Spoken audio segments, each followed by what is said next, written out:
you so much. I just want to say thanks to the many participants who are joining us today for this discussion. And I want to extend my thanks to Alex Darby and Bella Naiman, who've done a real yeoman's job in putting this event together online on short notice. So I am Cynthia Amneas. I'll be moderating this panel, and I am the Chief Curator and Curator of Fashion Arts and Textiles at the Cincinnati Art Museum. I'll introduce our panelists now, somewhat briefly, as we have a lot to cover. So we have with us Kimberly Klosterman, who is a collector and started collecting artist jewels from the 1960s and 70s over 25 years ago. She is a design graduate of Stevens College and Sotheby's Institute, and had the opportunity to spend quite a bit of time in London. And it was there that she was really exposed to a lot of the notable jewelers of this period. And all of the jewelry that you will see in this presentation is from her collection. Next, we have Ruth Pelterson, who is a respected author, editor, jewelry historian, and lecturer at auction houses, academic institutions, and major US museums, such as LACMA, Los Angeles County Museum of Art, the Cooper Hewitt, and the St. Louis Art Museum. She currently runs Bespoke Books in New York City and has authored several books on jewelry, including David Webb, The Quintessential American Jeweler, and Elizabeth Taylor, My Love Affair with Jewelry. Her forthcoming book, Modern Jewels, Redefining Jewelry Style in the 1960s and 70s, will be published by Thames and Hudson. So, and you may have seen Ruth's writing on such sites as First Dibs, Vanity Fair, Airmail, Sotheby's, the Natural Diamond Council, and the American Society of Jewelry Historians. Next, we have Amanda Triosi with us. She is a jewelry historian, author, curator, and lecturer on the history of Western jewelry design, and is a consultant to luxury goods companies. She was born and educated in Rome, Italy, where she joins us from today, and she has obtained a history of art degree at Cambridge University. Her professional associations include executive positions at Sotheby's and Bulgari. From 1997 to 2015, she was consultant for Bulgari, heading the Corporate Historical Archives and Heritage Collection Project. From 2009 until 2013, she curated 5 major exhibitions on Bulgari worldwide, and she has published extensively on the history of jewelry. Today, she works as an independent curator, expert, and her personal interest in jewelry of the 1960s and 70s has been longstanding, leading her to collect in this area. So last but certainly not least is Katherine Regult, who received her BA and MA in art history with a specialization in design and decorative arts at Leiden University in the Netherlands. She started her career at the Museum of Design and Fashion in Lisbon, Portugal, and after leaving that position, she worked in the Netherlands as a freelance curator for various museums, including the Rijksmuseum, the Centraal Museum of Utrecht, and the Amsterdam Museum. She has worked closely with Dutch jewelry designer Ruth Peters and worked on his retrospective exhibition called Braun. In September of 2019, Regult became the curator at DIVA, which is the Museum of Diamonds, Jewelry, and Silver in Antwerp, Belgium. So welcome to all of you. We have a lot to talk about today, and so we will take questions at the end of the session, so please be sure and put any questions you have in the chat box, and I'll be monitoring that. So let me share my screen here.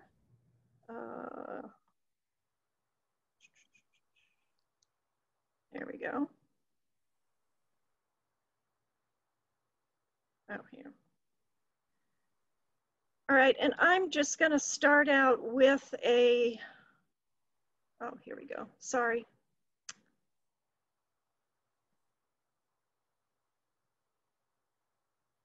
I'm trying to get this to, there we go. Go from the beginning. All right. So I'm just going to start out with a short introduction to the period because I think that's really important to look at the 60s and 70s and understand what important decades these were in our history. So the 60s and 70s, as exemplified here in this slide of various activities and people who were important in this period, were really revolutionary. So the 1960s was an era of youthful rebellion and radical cultural change. And a new style of jewelry was really part of that zeitgeist. You know, the space race, rock and roll, Woodstock happened, the Beatles were all part of this period. The Vietnam War was raging. The Kennedy and Martin Luther King Jr. assassinations occurred. The civil rights movement and women's movements were in full swing. Fashion, while rather demure and constricting in the 1950s, became looser and definitely freer in the 1960s. So all of these deep cultural and social changes are associated with these very tumultuous decades. And jewelry changed too, from plastic space age hoop earrings to long beaded necklaces of hippies. Jewelry really expressed individuality, nonconformity, and it also expressed the aesthetic, political, and intellectual values of the person who wore it. So it became something much more important in terms of who you were and what you wore. But today, rather than talking about plastic hoop earrings and beaded necklaces that the hippies wore, we'll be talking about fine jewelry from this period. And the jewelers who created it often incorporated unconventional materials, were unrivaled in the texture and scale they brought to their designs. And as I stated, all the jewelry you'll see today is from the collection of Kimberly Klosterman. So I'm going to first ask Kimberly if she could start us off by talking to us about how she got into jewelry and jewelry collecting, and specifically jewelry from this period. And I'm going to try to move on to the next slide here, which doesn't seem to be working. Sorry. Oh, I don't know what's happening here.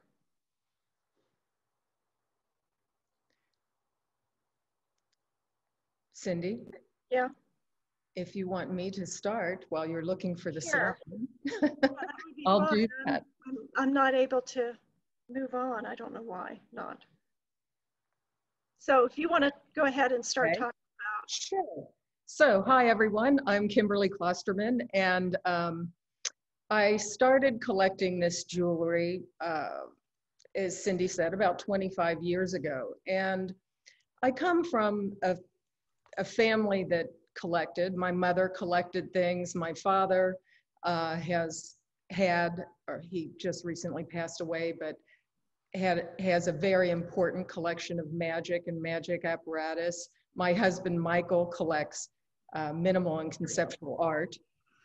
And so collecting was nothing new to me. What to collect was something different. So I started spending some money on jewelry and decided I'd better learn more. And in 1996, I studied with Amanda Triasi at Sotheby's, and she did the course on understanding jewelry there. And I had had some knowledge of jewelry and certainly a lot of knowledge of art history, but I kind of went there to learn more. I was spending more money on jewelry. I was looking for something interesting to do. And Amanda alerted me to some of these artist jewelers. And one of them in particular, one of our assignments was to go see the retrospective at Hancock's of Andrew Grima. And I went to see the retrospective. And here was this tall, dapper man standing there behind the counter. First of all, I walked in and looked around, and I was just giddy. I'm like, this is jewelry. It really had, it was like things I had not seen before. And it just made me shake. And so the man behind the counter noticed this, and he said to me, "Oh, do you like the jewelry?" And I said, "I love it, it's amazing." And he said, "Oh, you like it?" He said, "Well, would you like to meet the artist?" And I said, "Absolutely." And he reached behind the counter and extended his hand and said, "Andrew Grima." So that was my foray into meeting my first real 1960s jewelry designer. And I think I was hooked from there. And after seeing Amanda's personal collection as well, it just solidified everything. And from that moment on, I made a conscious effort to try to find this material. Well, at the time, it was incredibly hard because it hadn't come out of the jewelry boxes yet. So to find anything at all that was big and bold and different, it was a real search. And I've bought everywhere. I travel extensively. I live in Cincinnati, Ohio, but my line used to be that we had an international airport. Unfortunately, we don't really anymore. But at one point, we could go anywhere direct, which was great. And started buying jewelry at auction and by other dealers, and often purchasing them out of the big and ugly boxes, things that nobody wanted. I had made the decision to become a dealer at that time as well. And so that would help feed my collecting efforts. So that's kind of how I started it. And at the time, there were very few books available on this. There were books that were written in the 60s and 70s and trade publications and different things that you could find, but it was a lot of names I had never heard of before. Like, for example, Roger Lucas, who I got to talk with on the telephone, and he's a delightful man. And Roger's from Canada, but he studied early on in France. He went to work at Cartier Monaco and became head of the workshop there when he was 20. His family business was, just escaped me. What's his family business, Cindy? It'll come to me in a minute. But anyway, he was working for his father, who said, "Son, I'm sorry, you can't work here. You have to go learn the trade." He went out, learned the trade, and lo and behold, became Cartier's head of the workshop at a mere 20 or 21 years old. And then later on, actually started retailing through Cartier in 1969, I think he had his first show with Cartier New York. And so that was a name that I didn't know who he was, but since then I've done some research and figured all that out. Marguerite Stix was another one that also sold at Cartier during that time period. And this, you wouldn't think a shell necklace like this would have been retailed at Cartier, but it was. And if you look at some of the interesting magazine ads at the time in Vogue and different things, if you think about the kind of boho chic look that was happening then, these necklaces would have been worn in multiples, and they were quite striking. If you look at Gerard Necklace, I love this, and I bought this early on in California from a dealer there. The background of it, the disc is made of slate and then diamond plaques as well as coral plaques on this gold chain. Now, we have Gerard in the book. This is a whole other story, trying to define what an artist jeweler is, and I'm sure we'll get into that in this lecture.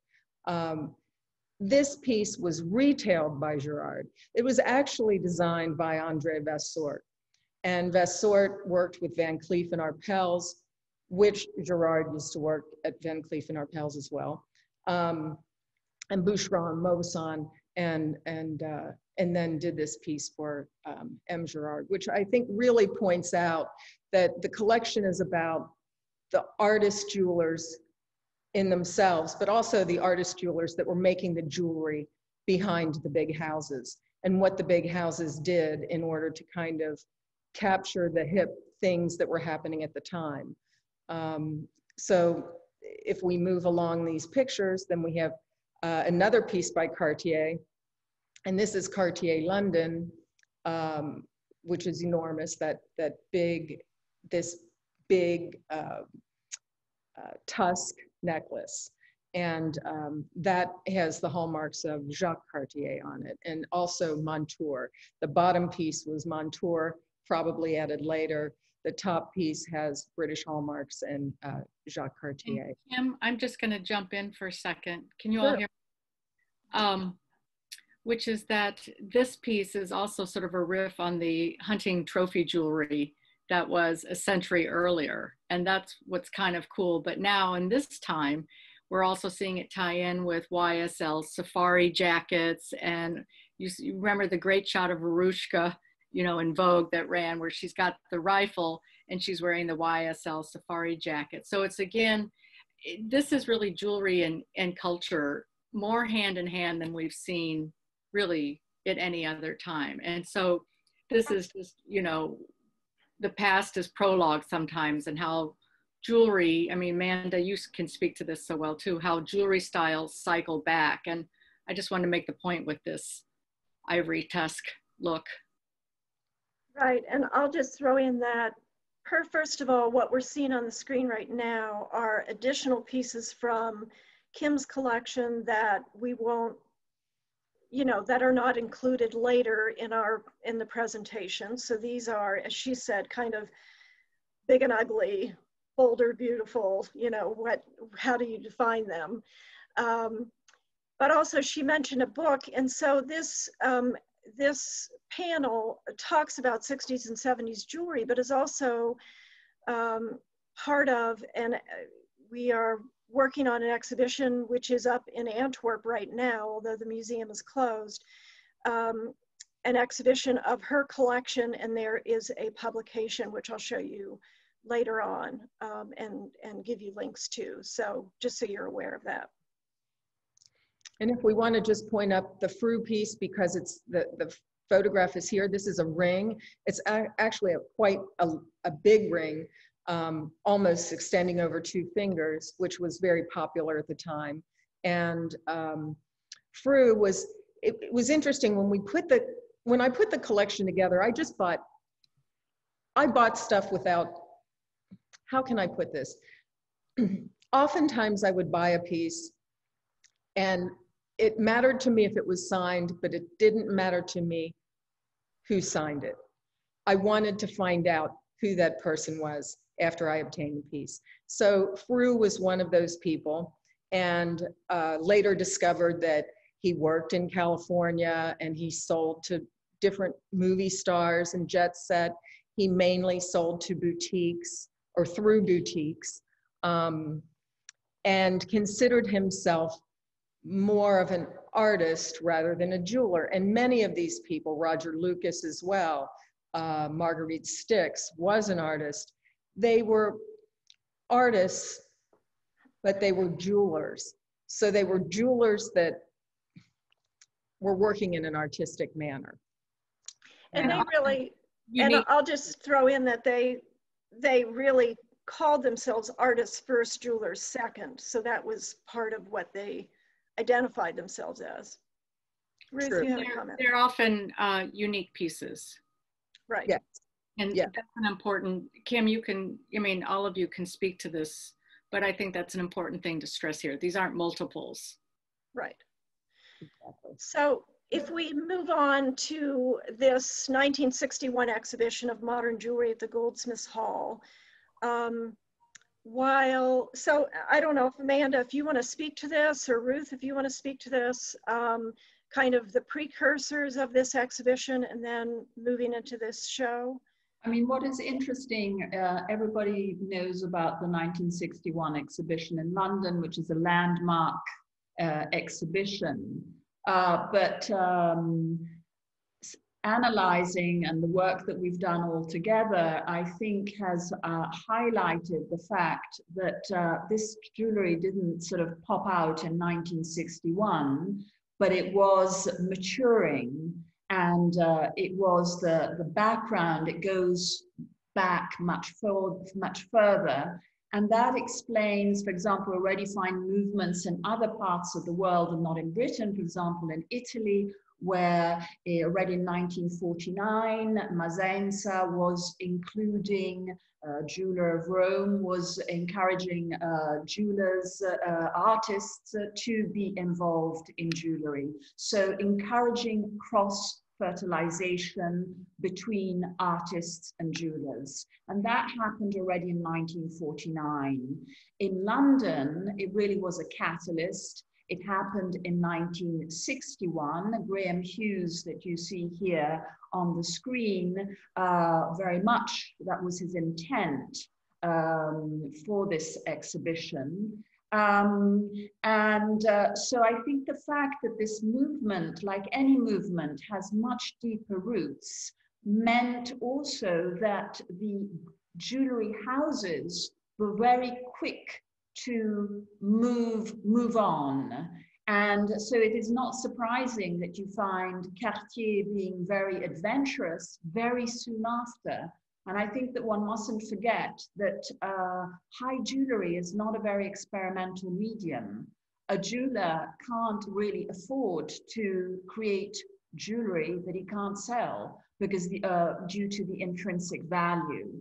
So you can't be very experimental with fine jewelry. And yet the jewelry that we see in the 60s is very experimental. And of course they were selling it because it was the right moment and the process had matured.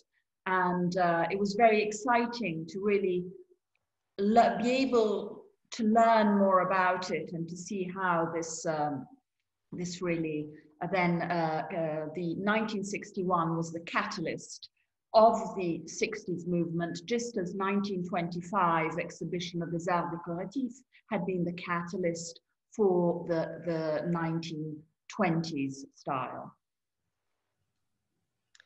So let's move on to some individual jewelers. I'm trying to, there we go. So Gilbert Albert is one of the jewelers who's in the exhibition. Kim, do you want to talk about this piece or? I love this piece because I think it points out a lot of what was happening during this period. Organic things were really important to many of these jewelers. And here you can see this kind of organic gold wire work, as well as ammonite, fossilized ammonite eyes. The use of unusual materials are pointed up in it. And the fact too that it breaks apart and becomes a brooch and a bracelet. And you can wear the bracelet separately, as you can see, or you can wear it in total with the owl on the wrist. And you must remember, most of these jewels were being sold to people that were traveling, and they really were jet set jewels.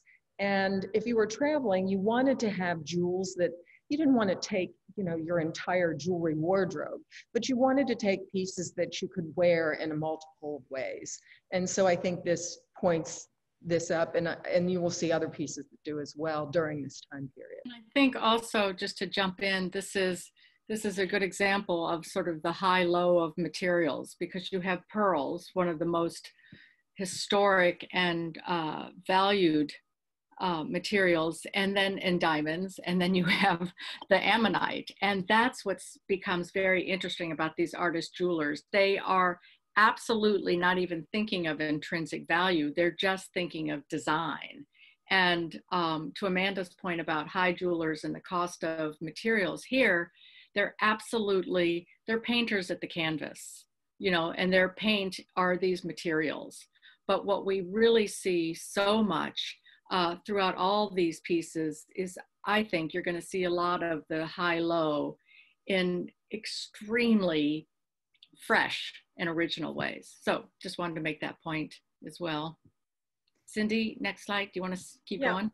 So we'll Here we look go. at Barbara Anton, great person who, did some amazing things. I don't know who wants to comment about this piece. Discovery, Barbara Anton, because Kim, you adore her work. Well, I really do. And it was funny because I used to go, I'd go to the Miami Beach show, for example, and I'd see a piece marked B. Anton. And I'm like, who is this B. Anton? And I I went to buy one time and somebody else bought it right away. I missed it. So I was looking for whoever B. Anton was because I had seen a few pieces. I happened to be in Italy, and I found a piece in Italy. And by that time, I knew that she was an American designer. So the woman in Italy told me that it was French, and I said, okay, yes, I'll take it. And I bought a bracelet. Unbeknownst to me, Heinemann had a sale that was in the making, Leslie Heinemann auction that was in the making, and they must have had everything from the Anton estate. So I was really fortunate. When I came home, I bought what I could. This necklace happened to be in that sale. I think it's magnificent. And if you look at, it's called the potpourri of pearls. I mean, they're just gobs and gobs of pearls on there with those each little end capped with gold. And then to see the back of that necklace as well, the attention to detail that she did with her jewelry. And she was very much into winning an award, winning awards. And here you can see her with her necklace, winning one of the awards for the Pearl Association. And she took it for the Pearl Association and also Diamonds International Awards. Didn't she get some of those? Yeah. Yeah, many. And at this point too, the De Beers Diamonds International Awards, it was a big, big deal. And many of these people in this collection submitted works and won awards for those various exhibitions that happened throughout the years. They were really platformed. The De Beers collaborations with a lot of these artist jewelers really platformed these jewelers in a way that nobody else and no other company did or could have done. I mean, again, you all can go deeper into this, but for those of you who want to learn more on the period, look at the De Beers ads from the time. They're really telling about what jewelers they were forefronting. Yes, absolutely. King was one of, yeah. And here's Arthur King, who is another jeweler in Kim's collection, his studio, and he was also very much into pearls. Kim, talk about King. Well, Arthur was quite an amazing character. He started in Greenwich Village. Well, actually, he was a self-taught jeweler. He had an accident early on in World War II, and learned how to make jewelry when he was recovering from that accident. It was a ship accident. But anyway, then opened his first place in Greenwich Village, making metal jewelry, and then eventually became known for these amazing pearls. And that's, here are two examples of his very, very early work when he was making pieces alongside the likes of Art Smith. And you can, this wire work thing was something that he developed and then continued to refine as time went on. And in the beginning, he made all of the jewelry himself, but at one point he had up to 30 people doing jewelry for him. So a lot of the works that you're seeing, and a lot of the works you're seeing, they may have started out as one small jeweler, but as their fame grew, they were all bigger than life characters, and they reached out across the ponds. They were selling in Australia, they were selling in Britain, they were selling in America, they were selling everywhere. And these Arthur King pieces are such great favorites of mine. I think that this watch with the ivory is absolutely phenomenal. I mean, it just doesn't get better than that for Arthur King. And the conch pearl bracelet and ring and earrings is very interesting because these pearls had to be collected, and of course that takes a long time. I suspect they may have been collected by by a woman that commissioned to have this work done. And what's really fascinating is the bracelet is early, and I like that you can see in the back of the bracelet, it shows this early work and the way that he mounted jewelry early on. The earrings would be second. The little tendrils are a bit clunky and they're not really sexy. And then when you get to the ring, you're getting better quality conch pearls as well as better quality craftsmanship in the jewel. And then the ivory bracelet would have even come later. And I'll just mention that, I mean, he also eventually became a dealer in pearls and went diving himself for, you know, off the shores of Tahiti and Australia and Borneo for pearls for his jewelry himself. So yeah, he was quite a character. Far and wide to find his goods, for sure. So we can't talk about 60s and 70s jewelry without talking about Andrew Grima. And Kim, you shared that wonderful story earlier about meeting him. Can you talk about a little bit about him and about the storefront that we see here? Unfortunately, I did not get to see the storefront, but I think maybe Amanda might have. Young child, unfortunately, I think it was pulled down in the early 80s. Andrew was always very upset about it because it should have been a listed building. His brother designed it, I think. Yeah, brother designed it, and it should have been a listed building, but they allowed it to be pulled down, which is really, really sad because it's so representative of the period. And I think by looking at the facade and looking at the jewels, it makes a really good point that one cannot look at jewelry without considering the environment in which it was created. I mean, yeah, the rough and the smooth of the facade is the same as the jewels. I have a little story to share on Andrew. I was very lucky to get to know Andrew and his wife and daughter quite well. And one of the highlights was being invited to his 80th birthday at Goldsmiths Hall, where, of course, everybody wore Grima, and you could go up to everybody and say, "What are you wearing?" And so that was fantastic.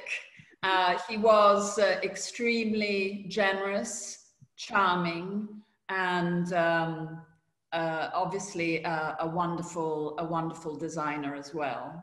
And a great treat to go and to see in the flesh everybody wearing Grima for such a wonderful occasion. I will mention that the tome has just come out, the Grima tome, that Francesca was so involved in. I'm sure Amanda knows about it. And it's very large and it's very great.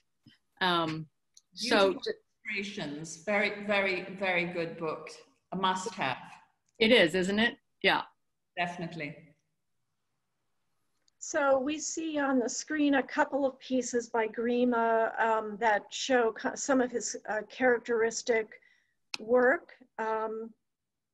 Kim, do you want to talk about these, or? Well, I think they both point up this wire work that he used, which was this textured wire work, and these little rectangular windows tend to appear in it. And that's always kind of a real giveaway from afar. If I see something like that, I think, oh, that's probably Grima. The square shank as well was something that he liked to use a lot, which is a very comfortable way to design a ring, because I don't know if your fingers are like mine, but mine tend to expand almost to full size in the summertime. So it's a great design idea. And again, the use of unusual materials. You've got this rough cut topaz with a small diamond just for light, and small diamonds. And you won't see a lot of diamonds in this material because it really wasn't about that. It's almost like Art Nouveau jewelry in the fact that there's lots of gold and the diamond is just used for light, to highlight a piece here and there. Sorry, I'm having, oh, there we go. Let's go back. Oh, before, while we're on Grima, yes. Yes. That's what we're to tell this story. So, highlight on Amanda. This piece is a funny story. I bought this piece in Hong Kong, not so long ago, but you know, a few years ago, I guess. And Amanda said to me, oh, we were talking on the phone, and she said, oh, did you see that fake piece of grima in Hong Kong? And Amanda, chime in on this, because I ordered, because I have mine. I don't normally wear this at 6 o'clock sitting in the kitchen, but I was ordered to wear it to show you. This is my version of the same piece. So to go back, occasionally, grima, obviously for special commissions, would replicate or has replicated some important designs. Mine was made in 1970s. I fell in love with it, and I blew the entire royalties of my Bulgari book to buy this necklace. So that's where the royalties went, and I think maybe a bit extra, but it was made in 1970. And when I saw the other one at auction, I was convinced it was a fake. And Francesca Grima was very upset because she thought I had sold mine. And then it ended up instead having been bought by Kim, and it's perfectly authentic. So one is in the exhibition and one is on my neck. And those are the only two that we know about. For the moment. So sometimes these jewelers did make another set, but it seems to me, in one of the interviews I saw with Grima, was that he often didn't make them for women who lived in the same country. Like he might make another set or a piece of jewelry, but it was for someone who lived in another country. Most jewelers who are doing commission pieces like that will always make sure that the women don't see one another at the same cocktail party. Right. Exactly. It's just a drag when that happens, right? Yeah.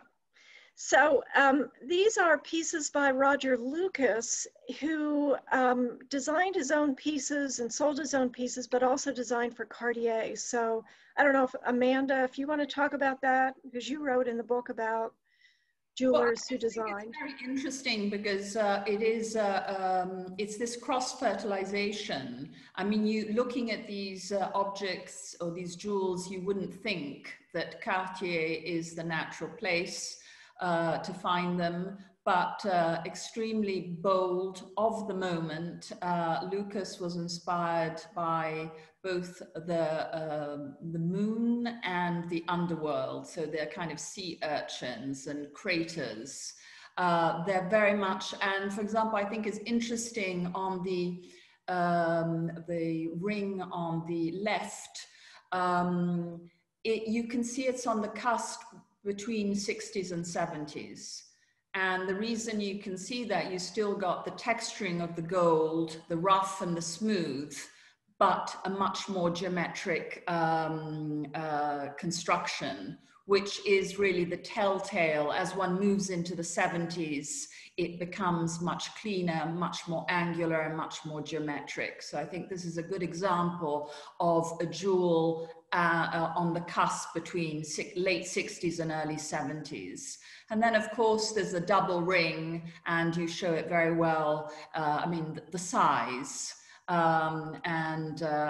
There is a very interesting comment in one of the contemporary articles, which you can read in the publication, indicating, you know, that it was a real statement piece. And right.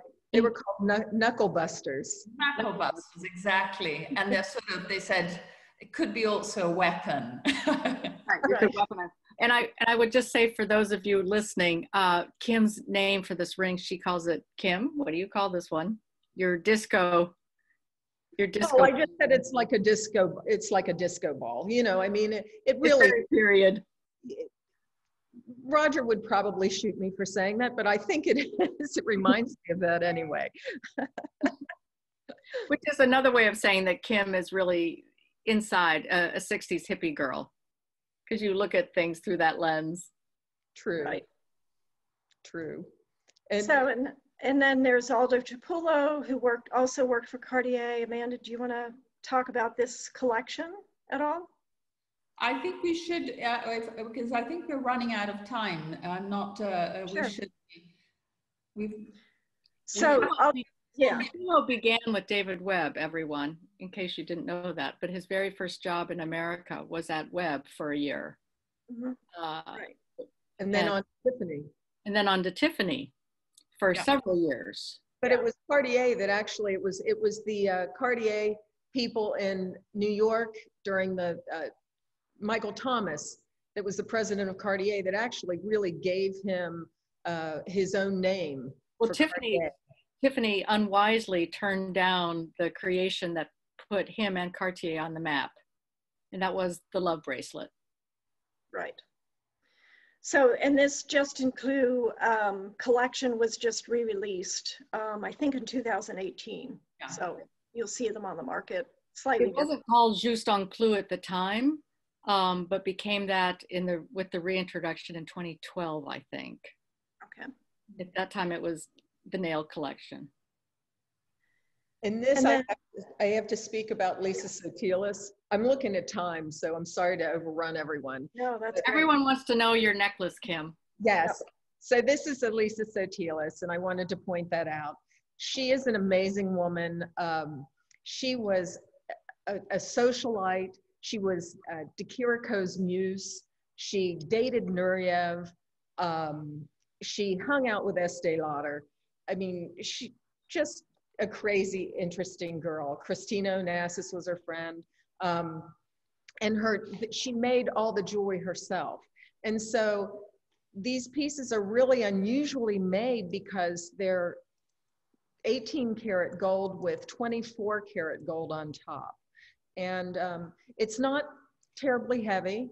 It's really comfortable for a necklace of this size. And I think the next slide, we have another slide that shows that she also worked with Cartier, right, Cindy? We don't have that watch in. Okay. She also did some work with Cartier early on as well. She made a line of watches, a very limited line of one-of-a-kind watches for Cartier New York, also during this 1969 to 1974 period of Cartier. Right. Let me go to the next slide. I'm trying. There's a bit of a delay here. There we go. So, and we see working for Chaumet, both Pierre Sterlet and René Morin in these pieces. Absolutely, and at Chaumet, the gold was called Or Sauvage, which is a very good name, the wild gold, the rough gold. That's and what I find very interesting is Sterlet, how he moved from being incredibly feminine and 50s. He was one of the designers who very much managed to move on and capture the new spirit with this Or Sauvage. And Kim's collection has wonderful examples, also a beautiful necklace that is very interesting. So, and then if we look at a few of the houses that also did jewelry from this time period.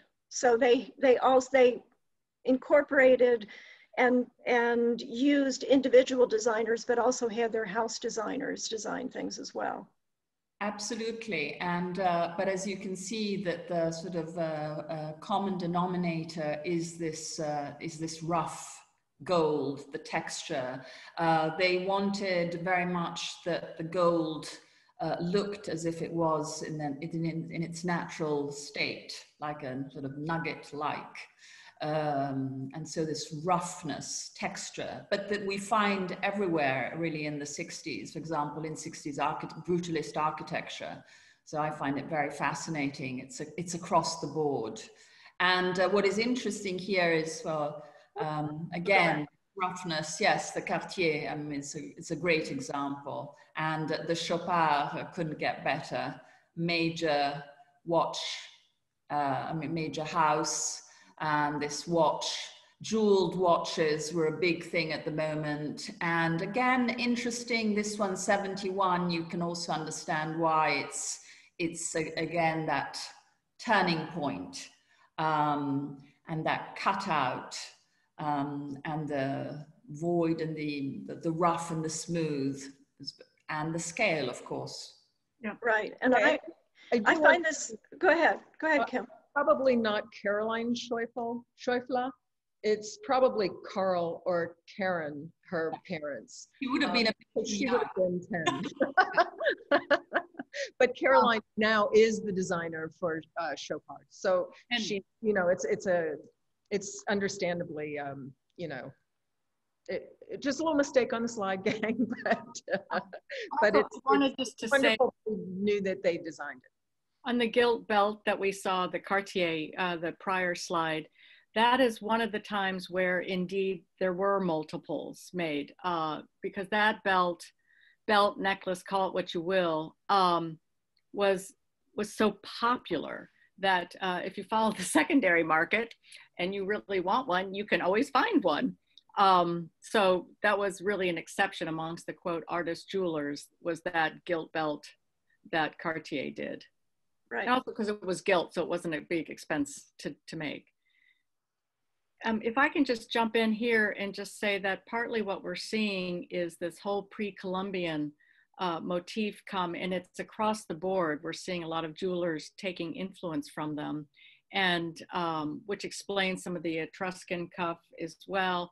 It's all these older motifs that are suddenly getting sort of a facelift at this time and being brought into the mainstream. Kim, you've even talked about some of the pieces that you found that were actually ancient pieces, and then VCA would stamp them and so forth. Some of the shields, the birds. Oh yeah, but actually that was a piece that they actually cast and made after an avian bird. So, right. Or an avian bird at the Met Museum, for example. Colombian bird, yes. So these, looking at the ancient materials, the antique was very popular as well, because what you're looking for are all different kinds of textures.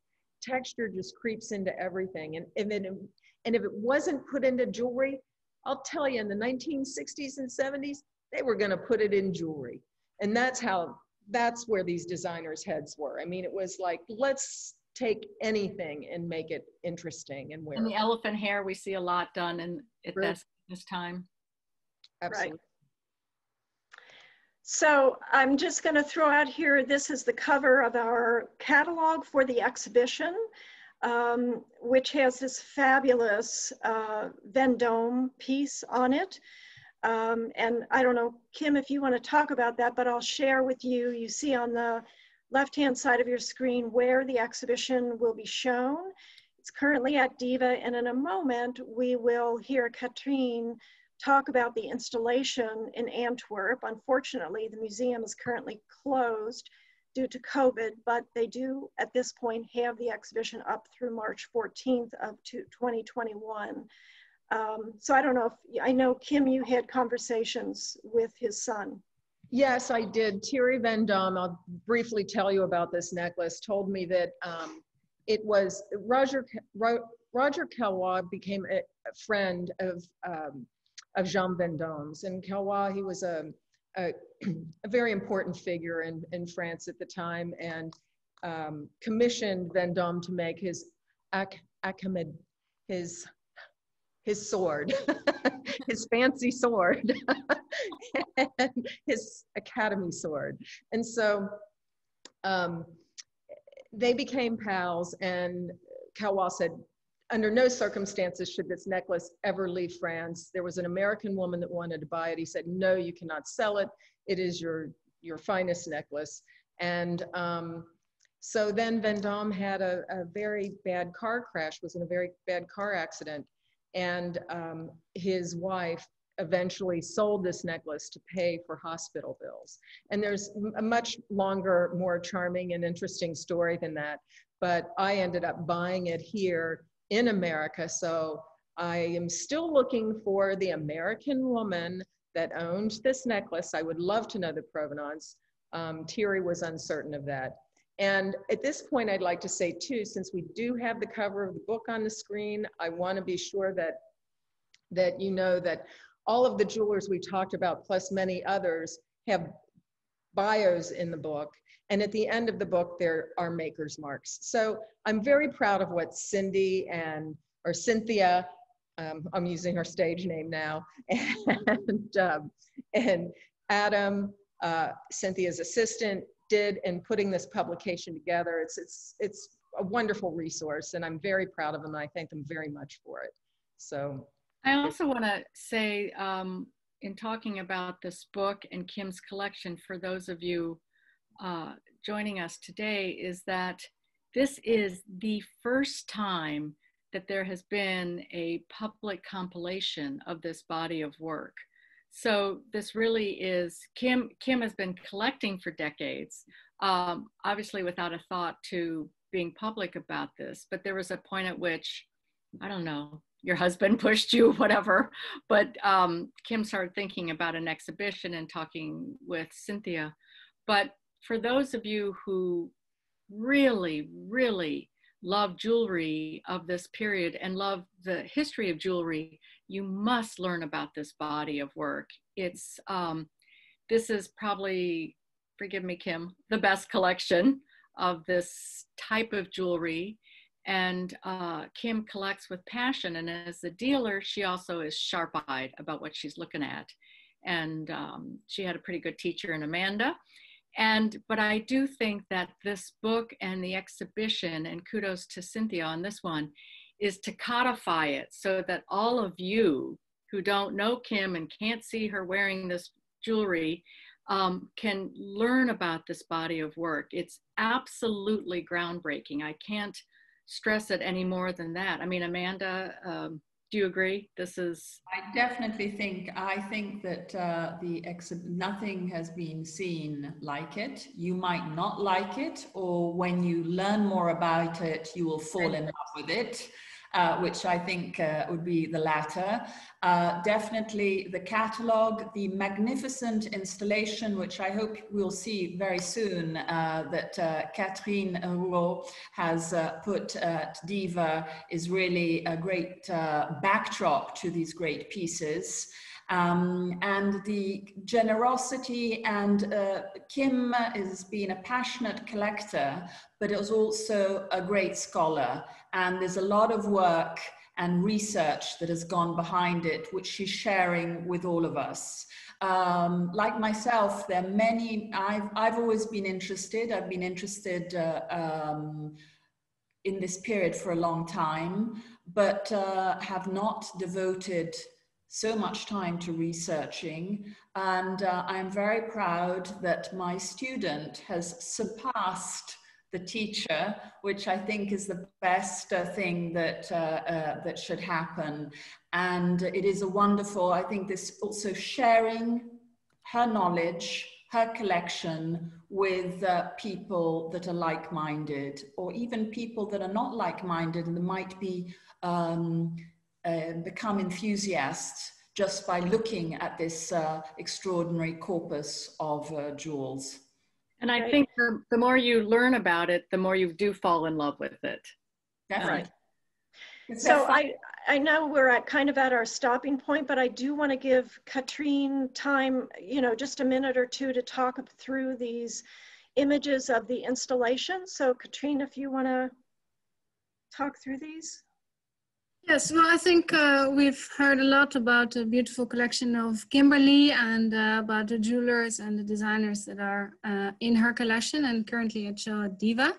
Well, what is also mentioned already, it is very sad that the museum is closed and we could not open the exhibition in time. The evening before the opening, which was not a big opening already, but very scaled down, the Belgian government decided that it was best to close all museums.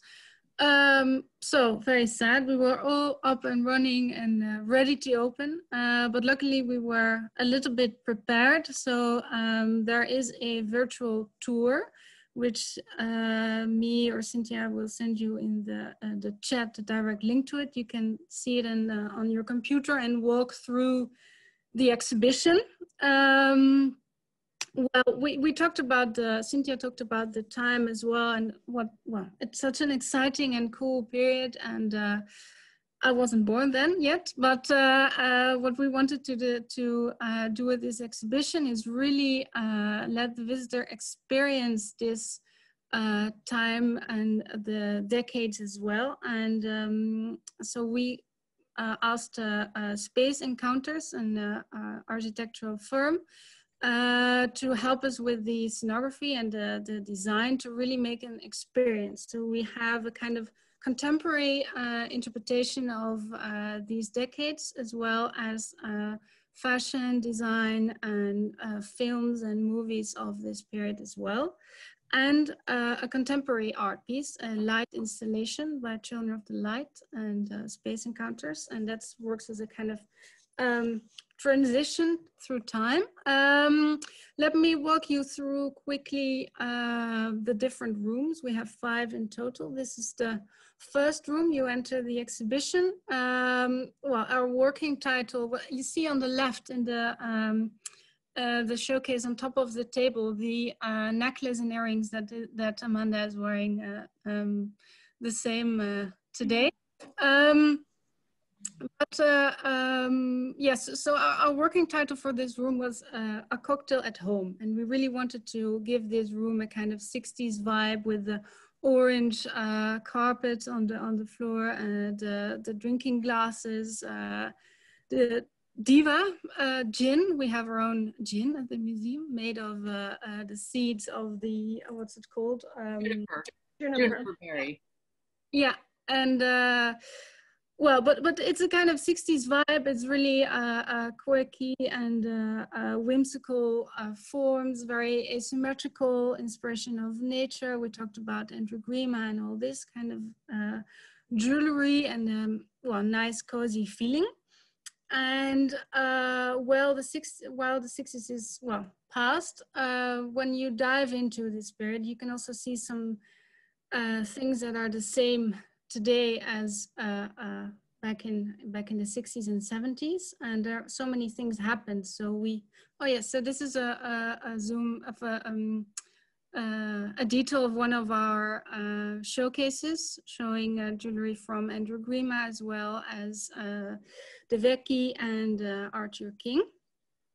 And this is more the inspiration of nature and the big and the bold jewelry. Here is the second room, and you can see here different slides. Now you can see the Diamonds Are Forever film, but also articles of newspapers, fashion magazines, and even recipes. And all these things are like a dia, like sliding, like a slideshow, and you can see all these different things that were happening, and some things like a pandemic, like you had the Hong Kong flu at the time, and well, we know what we have today, but also other things that were happening. So it was a kind of a room to experience the time, and like, oh yeah, that was at the same time, together with the 2 design chairs. One is the bowl chair you saw, and 2 mannequins wearing Pucci dresses.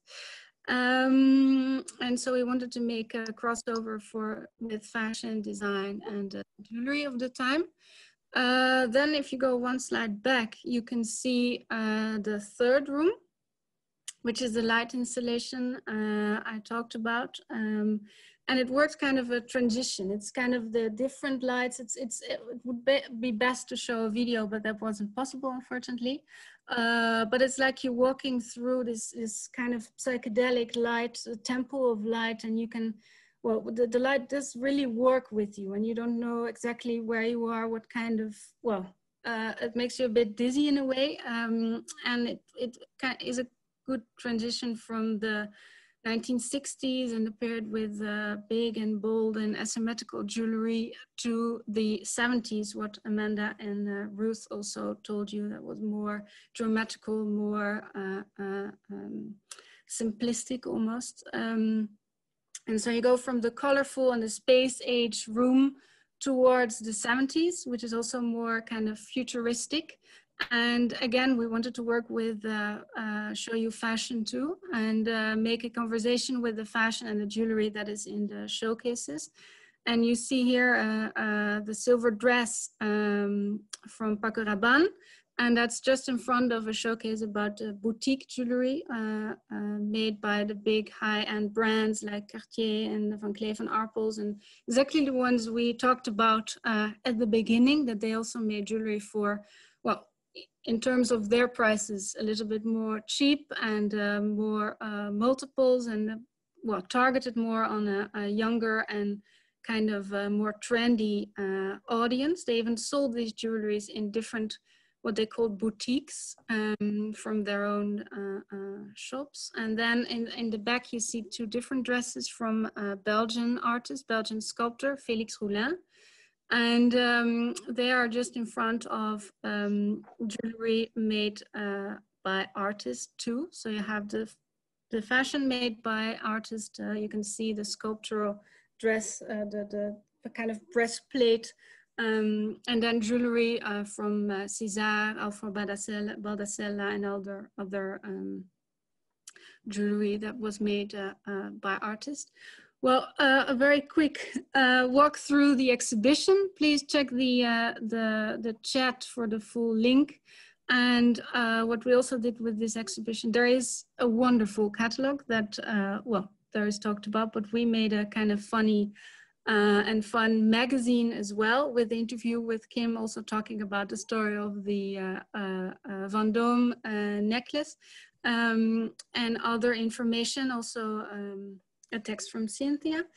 And well, I have to thank Jurgen Flick, the designer of this magazine. And it really is a kind of a time capsule. You can see it also online and go through it. You can read the articles, also more information about the exhibition and the jewelry according to our arrangement, because in the catalog it's really beautiful. It's ordered by name alphabetically, and with us it's how we did it in the exhibition.